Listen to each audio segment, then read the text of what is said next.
Merry meet everyone and welcome back to My Pagan Life as always. In one of Scott Cunningham's most famous books, there's a little something called the 13 Goals of a Witch. And guess what? That's the topic of today's video.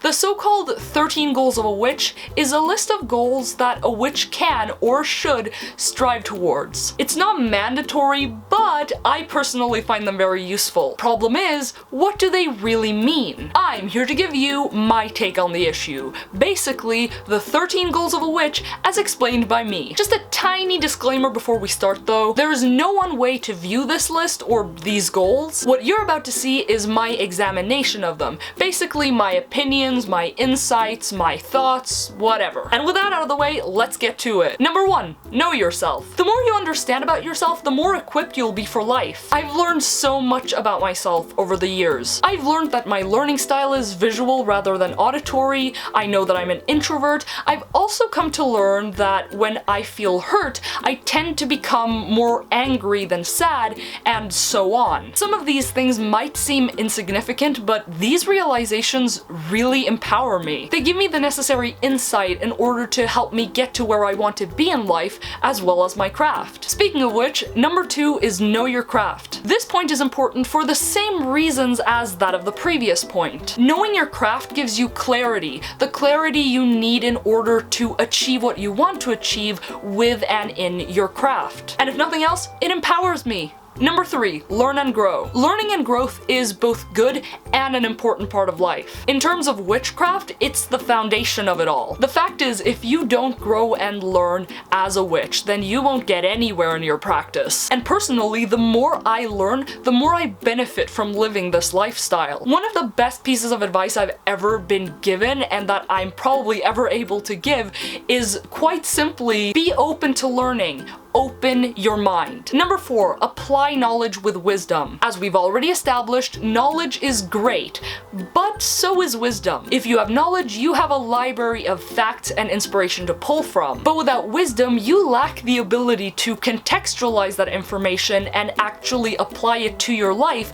with sound judgment. Maybe you know a lot about plants and minerals, but do you actually know how to apply it to your practice? Do you know how to use these minerals and plants? Study and gain knowledge, experience life, and gain wisdom. Then put those two together, and you're set. Number 5, achieve balance. A central concept within witchcraft as well as paganism is balance. As witches, we work with the forces of the natural world, including those that reside within ourselves. The thing is though, right, there are so many ideas out there as to what is right, what is wrong, and how things should be. But an important realization that I've had is that nature is what it is, regardless of what we think it is. Nature gives and sustains life, but it also takes it away. Nature can be soothing and peaceful, but it's equally harsh and destructive. And look, I'm not saying that values and ideologies aren't important. All I'm saying is that achieving balance and maintaining it also in the craft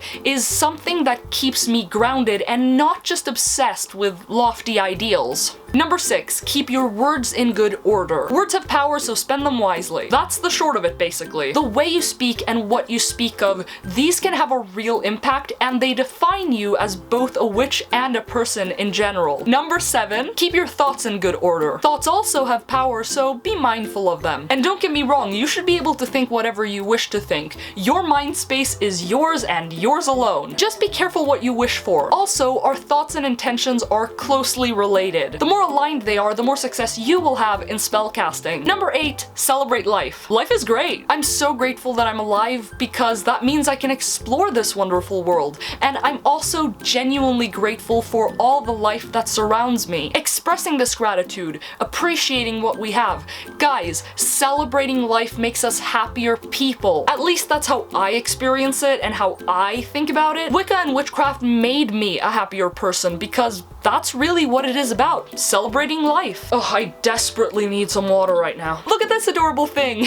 Number 9, attune with the cycles of Earth. As mentioned before, we witches work with nature. And you know what? That kind of requires a connection to nature. In my experience at least, the best way to create a connection or to develop this connection is to tap into the natural rhythm and cycle of nature. You can eat the foods of the season, you can decorate your altar with the things that you find out in nature at the current moment. Your path is constantly changing and adapting to things just like nature, so why not make it an integral part of your practice? Number 10, breathe and eat correctly. Food is fuel, or energy. It's important for life, it's important for health, and therefore I try to treat it as such. And the same thing goes for breathing. You breathe to stay alive, but the way you breathe still affects you. This point is really just about mindfulness. Don't obsess about it, don't worry about it too much. All I'm saying is that use that awareness to make healthy choices. Number 11, exercise the body. Just as with breathing and eating correctly, exercising the body is going to keep you healthy in both body and mind. Because the two are connected and they affect one another. And trust me, if you stay as healthy as possible, you'll have one less thing to worry about when it comes to practicing witchcraft. Besides, the stronger and healthier I feel, the better my overall experience and results will be. Number 12, meditate. I really can't stress this enough, meditation is a valuable skill, especially when it comes to witchcraft. It helps you enter a state of mind for a prolonged period of time. And of course it's okay to be distracted sometimes. I mean, sometimes life be busy, you know? But when the time comes that you really need to focus or you just want to relax and get away from everything, it's really nice to be able to do so. I'm gonna be honest though, I don't practice meditation too often these days, but I'm hoping to change that. Because when I do engage in it, it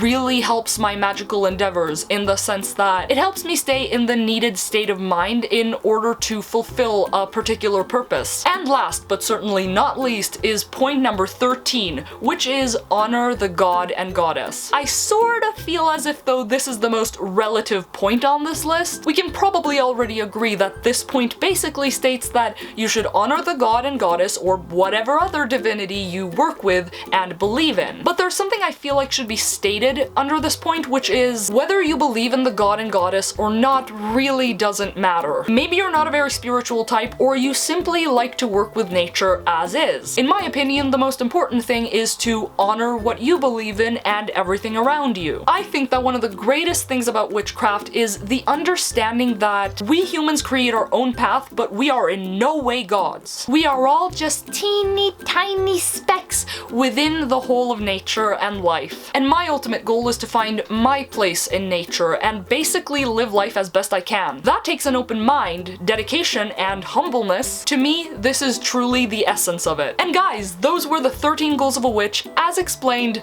by me. What do you think about these goals? How do you interpret them, and do you even incorporate them into your practice? Dude, make sure to tell me all about it down in the comments below. Anyway, that's it for this video, guys. Make sure to like, comment, share, and subscribe for more content on this channel. You can also support My Pagan Life through Ko-fi, link is down in the description below. And until next time, guys, blessed be from My Pagan Life.